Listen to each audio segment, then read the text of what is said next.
On September 12, 1940, in southwest France, 4 teenage boys lowered themselves into a dark cave, their hearts racing. A recent storm had blown over a tree, and as it fell, its roots pulled up just enough soil and rocks to expose a sealed underground chamber. As the boys explored the darkness, huddled around a single lantern, they remembered stories they'd heard as children about lost medieval gold hidden in caves just like this. But the boys didn't find gold that day. They found something far more valuable, and the rest of their lives would revolve around this discovery, around this one moment.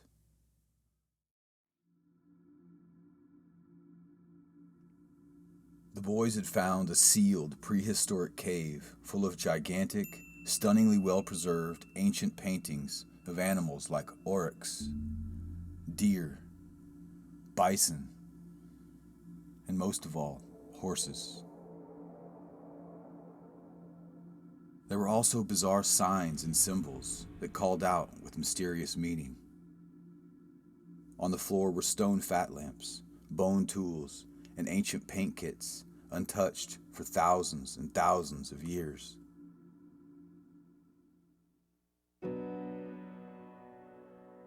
The cave would come to be known as Lascaux, and would go on to become perhaps the most well-known, well-studied prehistoric cave art site in the world. Despite this, Lascaux continues to surprise and continues to shed light on the lives of the ancients. In this video, we'll look at Lascaux with fresh eyes and ask new questions about the deep human past and our modern connection to it. Come along on a time-melting journey back into our ancient past and learn to see Lascaux in new light.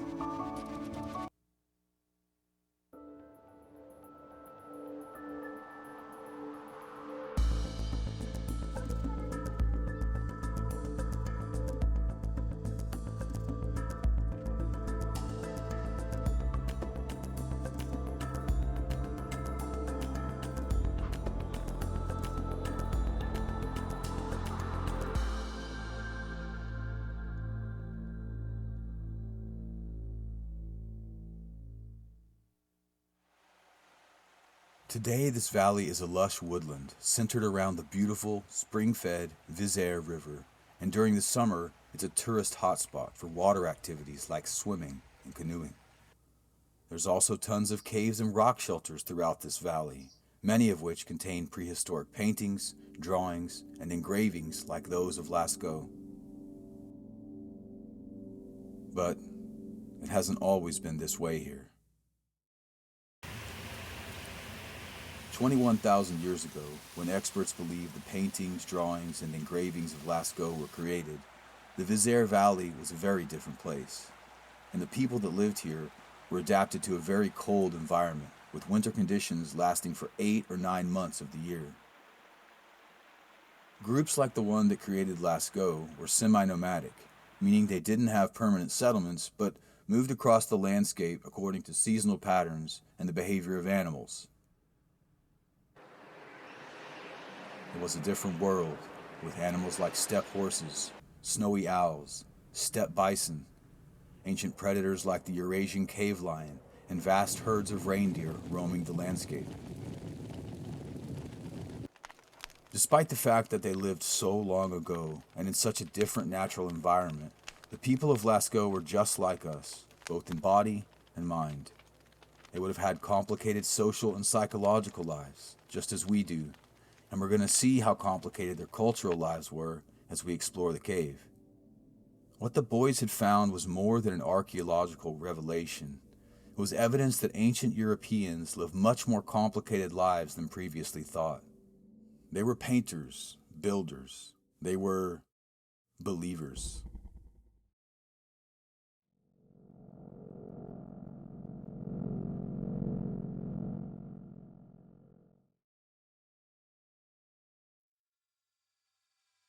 The Hall of Bulls is the first gallery of Lascaux, and it's dominated by 4 massive black oryx, 2 of which are visible here. And in this panel, we see the 2 other most common animals of Lascaux: deer, a few red ones in the background, and the iconic Lascaux horse, with its large belly, small head, and undersized legs. Interestingly, the deer of Lascaux are not reindeer, but common deer, similar to today's European red deer. This is interesting because there's a lot of evidence that the reindeer was, by far, the most important animal to the people of Lascaux in terms of tools, food, and raw materials for clothing. So, we can let go of the idea that these are just hunting scenes. They're much more than that.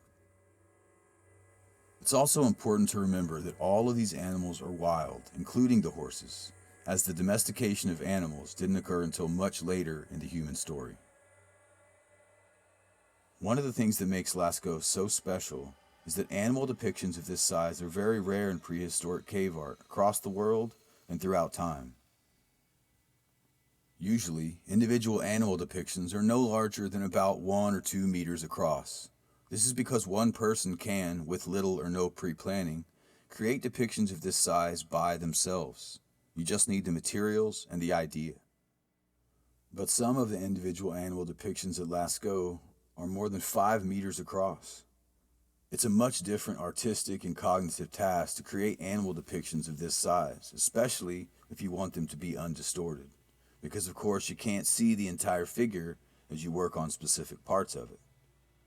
To understand the scale of these paintings, here's what a person standing 183 centimeters or about 6 feet tall would look like next to the bulls.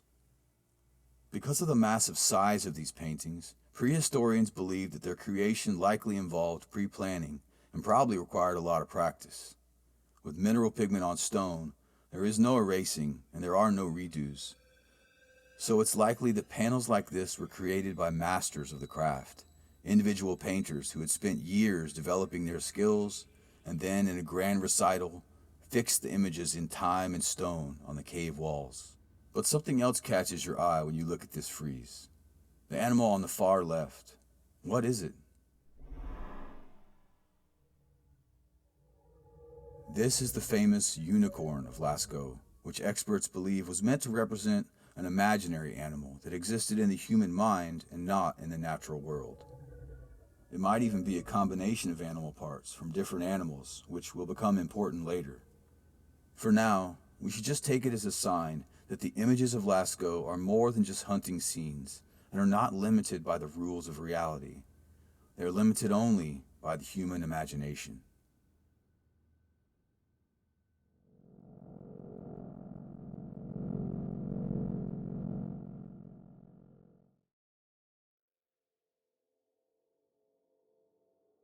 Huddled around one small lantern, the boys actually walked past the Hall of Bulls without noticing the images, and this red cow of the axial gallery, almost 3 meters long, was the first painting they noticed. This narrow chamber features some of the most beautiful paintings in the cave, and that's interesting because here, the ceiling rises up to 5 meters, more than 16 feet above the cave floor, adding to the spectacle of the oversized paintings. But how did people get so high in the air 21,000 years ago? Experts believe they had wooden scaffolding and ladders, which allowed the painters to work comfortably for long periods of time. And wood was rare in the valley during this time period, so this represented a significant investment of resources by the people of Lascaux. This was important work. Some experts believe that some of the depictions here could only have been made while lying down on your back. It's no wonder, then, that this chamber is often called the Sistine Chapel of prehistory.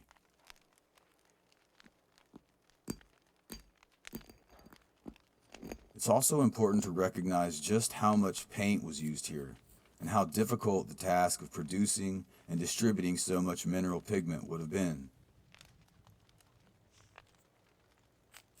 And what's more, it seems that not all paint here was the same. Some paint was applied with paintbrushes, but not all of it.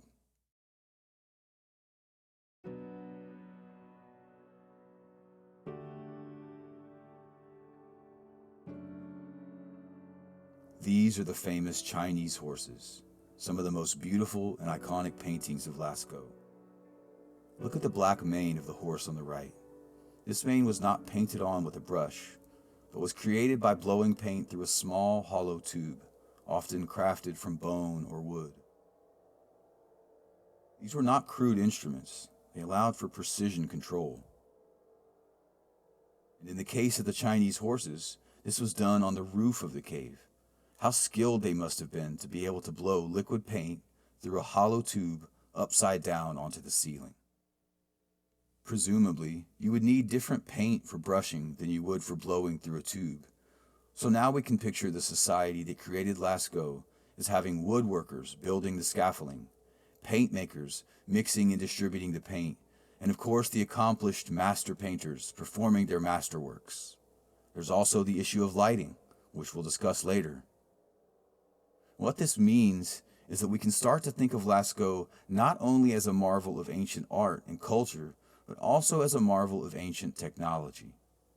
And we can also start to think of the people of Lascaux as not just surviving here, they were thriving, with plenty of free time to develop rich, cultural, and symbolic traditions. As mentioned before, we also see what looks very much like, at least to some degree, specialized labor. These are not things we typically associate with semi-nomadic, hunter-gatherer people groups of the late Pleistocene. But the walls of Lascaux call out in an ancient voice. We were here on this earth long ago, in a different time, but we were just like you.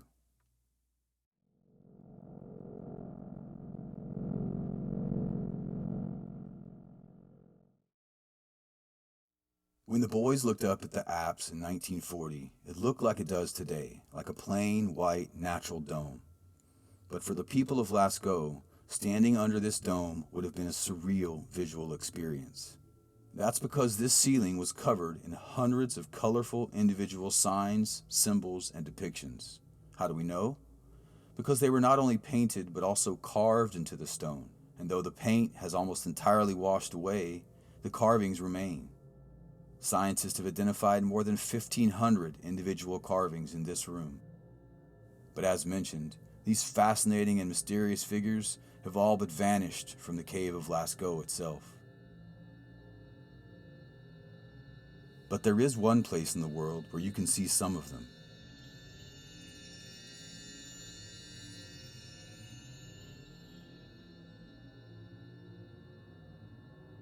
At the spectacular International Center for Parietal Art in Montignac, France, also called Lascaux 4, some of these mysterious signs, symbols, and depictions have been recreated with blacklights in a life-size replica. Look for more information on Lascaux 4 later. The apse also has a great deal of signs and symbols.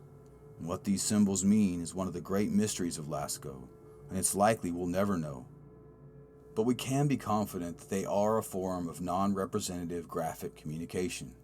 In other words, we don't know what they mean, but we know they meant something. As mentioned earlier, one of the main issues for the people of Lascaux was the darkness.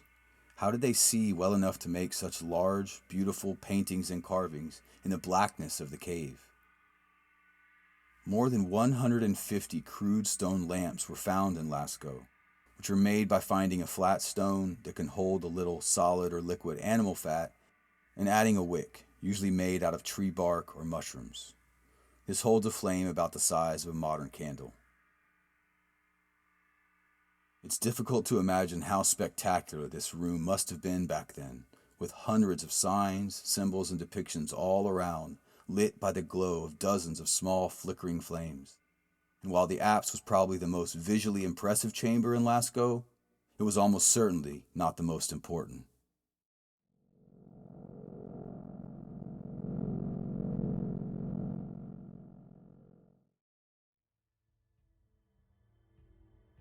The most important chamber of Lascaux was likely a small room at the bottom of a deep pit that extends off of the apse called the shaft. The people of Lascaux would have had to lower themselves, likely using ropes and/or ladders, about 8 meters or 26 feet straight down, a difficult and potentially dangerous task. At the bottom of the shaft, scientists found some remarkable physical items, which reveal a great deal about the people of Lascaux, like perforated seashells used in jewelry. Archaeologists also found reindeer bone tools, which were carbon dated, and like all the items dated at Lascaux, it turned out to be about 21,000 years old. They also found a spectacular lamp carved out of stone that was clearly special to the ancients who came here. It's precisely carved, with a perfect oval cup and several signs or symbols carefully carved onto the handle. But what's more, we also find at the bottom of the shaft what is potentially one of the most important panels in all of prehistoric cave art. It all comes down to one question. Do you see a story here?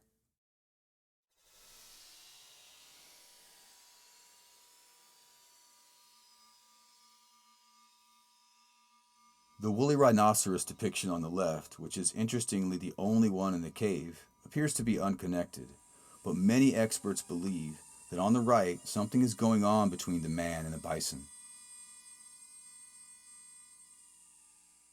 Is this a single panel narrative in which the bison, with his horns pointed down, is attacking the man, and simultaneously the man attacks the bison?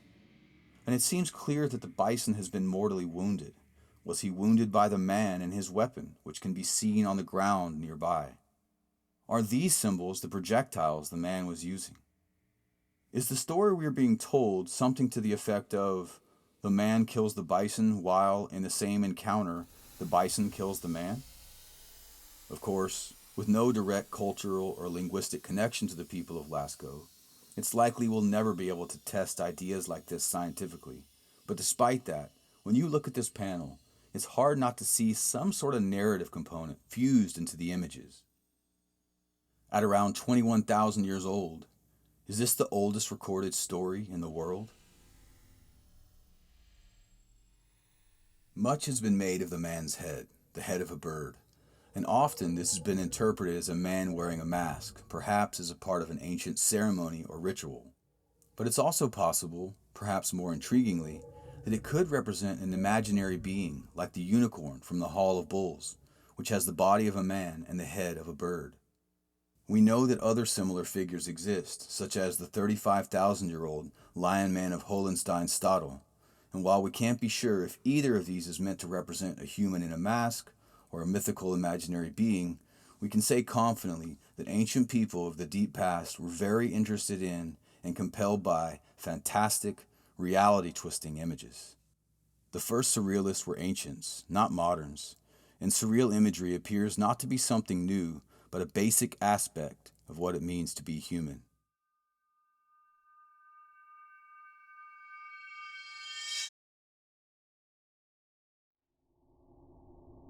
At the very back of Lascaux is a narrow crevice that goes back about 20 meters, which very few people, modern or ancient, have ever entered. Even fewer have ever made it all the way to the end, because to reach it, you have to squeeze through narrow cracks, step over dangerous pitfalls, and contend with low oxygen levels, probably limiting the amount of time you could spend there. Yet 21,000 years ago, by the flickering light of an ancient stone lamp, someone risked everything to go back to the very end and crudely carve a small panel of figures, including several cave lions, which are very rare in European cave art. Why did someone risk their life to make these simple figures that they must have known would never really be seen by anyone? Why risk your life to make art no one will ever be able to see? In order to begin answering this question, we have to first let go of our modern Western understanding of what art is in the first place. And we need to imagine things from their point of view, to see things through their eyes.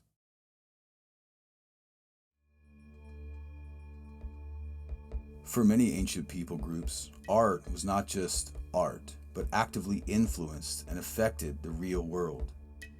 In some ancient Babylonian societies, statues were believed to contain the vital essence of a person, and smashing it could get them injured, sick, or even killed in the real world. And we know that ancient Egyptians believed that their hieroglyphs were made real in the tomb of the pharaoh and provided him real sustenance in the afterlife. This idea that figures, carvings, and other works of art can affect the real world is also common in many traditional hunter-gatherer groups, like the Himba people of Africa and the Navajo of North America. Maybe the people of Lascaux thought of these paintings, drawings, and engravings in a similar way. Maybe they believed that what they were doing here changed the world around them in tangible ways. If this is true, then Lascaux starts to look less like an art gallery and more like a dream machine fueled by cultural connectivity and meant to alter the natural world around the people who created it.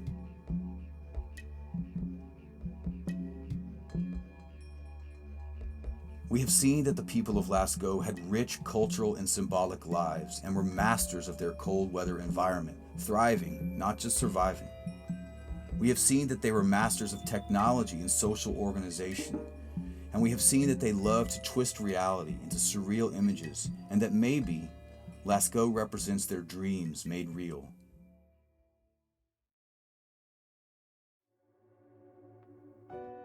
The 4 boys who found Lascaux became old men, and as mentioned, their whole lives revolved around that moment in 1940. The moment when the world began to realize that the lives of the ancients were not simple, savage lives of survival, but were rich with imagination, community, and faith. Hey, thanks for watching until the end. I put a ton of work into this video, so please like and subscribe. And if you got something out of it, please share it with your friends. Do you have any burning questions about what you've just seen, or is there something that you disagree with? Please let me know in the comments. Also, please find Ancient Lifeways on Facebook, Instagram, and if you want to help support me to keep making videos like this, you can join my Patreon and my Substack. So I'll leave links for that in the description. This is the first in a series of videos. I'm really hoping to sort of take this channel to the next level. The next one will be called The Children of Ruffignac. So look for that soon, and also look for a series of vertical shorts where I'll take some cool items that I've found throughout my travels and talk about them. So thanks for watching. Until next time, stay ancient.